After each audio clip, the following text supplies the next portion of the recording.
technology has grown to such an extent that everything is available at our fingertips. You can see whether storms are coming, and not just that, you can in fact track down all the wind movements across the globe in real time.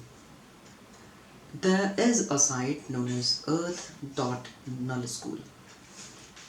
These sites provide you the data with a graphical representation, the direction, swirls, the speed or velocity of air as it is flowing across the various continents or the oceans where the cyclones was forming or such kind of unnatural or strong winds or gust of winds are being formed.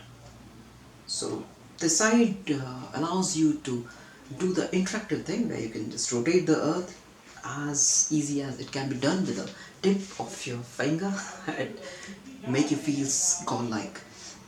And when you do, you can assess the various continents, oceans, seas, desert, any part of the world you can imagine. So by just swirling around, you can find out where are the areas which are about to get such storms or strong winds are coming. Anyways, as I was rotating this globe, I came across a portion when you rotate a globe and when you are standing on one side, there will be a point when you won't be able to see a single point of land. There might be, of course they are not visible on the globe at that scale, but it's almost negligible and it's all ocean. And imagine standing in the mid of that area. The life, the civilization and the land where the human happens to exist, it's so far away, and if you're caught in such a storms, how scary that experience would be. But if there's one more thing, if you look closely at the shape of continents, you can guess yourselves that somehow they fit into each other like a jigsaw puzzle. Just try to imagine the shape that is starting from the Bengal to the Kerala to the Gujarat to the Kerala again. Try to imagine Australia. If it comes here, it just fits. Again, the Africa on the left side. Just bring it down here, it will fit. The Europe feels like it's fragmenting like a cloud from the top, like my hairs which are disappearing. And even the South America and North America, they happen to fit in the Africa. And combined together, we all must have heard in our initial chapters of geography that there used to be a single point of land known as panzea. That was very much in the primitive stages of the earth formation, and the life has probably started flourishing, but this landmass used to be single, and probably whichever corner the life would have started, it would have been easy for them to roam to reach the less accessible part of the world as it is now. And I believe that where the life has spread, at least a portion of it, maybe not all the forms were equally segregated, maybe some complex form was happened to be left or being originated or developed better in parts of Africa in the coming age, and maybe it was not that much in Europe. Might be possible. In Australia, there might be very primitive form of life, and eventually they segregated. And it is very much slow, so slow that it is hard to imagine or feel in the context of the time when humans have started existing. They say if you consider the formation of Earth till this time in a time frame of 24 hours, the period of Earth formation to the first life of Earth is very big, it's around 12 hours or something. Then even the time when dinosaurs roamed the Earth is quite big. And when it comes to the existence of humans, it merely comes to 5 seconds. Just imagine how short time frame we have started existing in, yes, and we consider ourselves God.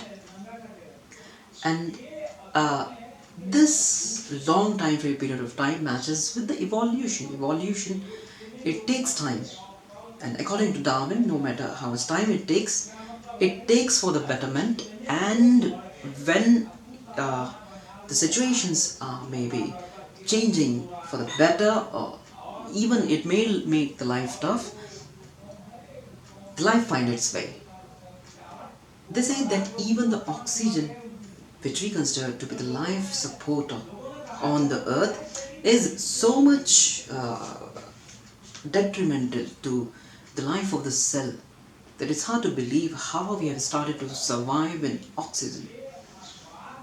And oxygen in itself is such a abrasive chemical that when it comes into contact with the living cells, it ages, and oxygen is one of the reasons that we age. So just imagine there is a trade between when you breathe and you get old, and if you do not, you won't get the chance to get old. And all of those animals and the different parts of the continents, and it's streamed through the different portions of the globe, and there was a difference in the climate and the conditions, maybe the river, the humidity, the type of vegetations, or the snowfall, rainfall, soil, uh, the mountains, and the other things, accessibility to the food available on which they can survive on, or probably they made it according to their habits to survive, found different types and varieties of species that were eventually developed, and it all started there. So it's a live example of how actually Earth is persistent enough to support life no matter how different the conditions is. The life force is so strong that it make itself appear from the ashes. It was rarest of rare, but when it does, it tries to survive. They say one of the most important agenda of a species on an earth is to reproduce itself and to make sure it survives. And it's the same with humans, it's the same with any other plant. They do. But we must not forget that when we try to differentiate between all forms of life, say when you consider the animals to be below humans, or the plants when we mindlessly go for deforestation, cut the trees, or do not consider anything but plants, we all started out as a single form of life. It was very much complicated to start with because millions and billions of permutation and combination would have went to just come up with a single solution that worked out to form life. And we must learn to respect that single life that is started around billions of years ago. They say it started around 2.5 billion years ago, because 5 billion years ago is the time when the earth had first formed. And it all started together. Together we had grown up, and now when we go far, we try to make and try to create the differences, or rather just happen to look upon the differences than the similarities from which we all have originated. So I hope we happen to hold on to that common origin of ours and try to respect what we have become as of today. So that's all from my side today. There you go. Bye. Take care.